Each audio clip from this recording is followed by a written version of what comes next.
नमस्कार. लहानाचं मोठं झालो, पण आतापर्यंत कुठच्याही राजकीय पुढाऱ्याच्या सभेला नाही गेलो. पण सामाजिक कार्याला मात्र नक्कीच गेलोय. तरी मी निघालोय रत्नागिरी. रत्नागिरीत येऊन पोहोचला नाचणे ITIA जवळ. कारण इथे होता एका मोफत रुग्णालयाचा उद्घाटन सोहळा. इकडे येऊन बघितलं तर काय तुफान गर्दी. रत्नागिरीच्या कानाकोपऱ्यातून, वाडी वस्तीतून लोकं इथे जमा व्हायला सुरुवात झाली होती. तर मंडळी, जिजाऊ सामाजिक आणि शैक्षणिक संस्थेच्या माध्यमातून रत्नागिरीकरांसाठी एक खुशखबर होती.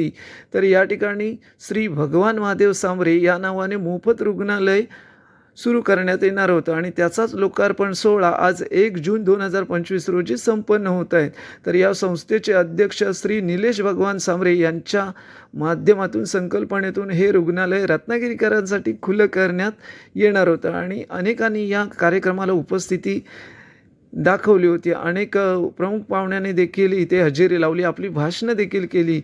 मित्रांनो, रत्नागिरीकरांसाठी ही खुशखबर आहे. जर कधी रत्नागिरीत गेलात तर या मोफत रुग्णालयाचा लाभ अवश्य घ्या आणि निलेश भगवान सांबरे या कर्तृत्वाला, या नेतृत्वाला, या व्यक्तिमत्वाला भरभरून असा आशीर्वाद देखील द्या. तर हा सगळा कार्यक्रम बघून आम्ही निघालो आमच्या घरी मालगुंडला.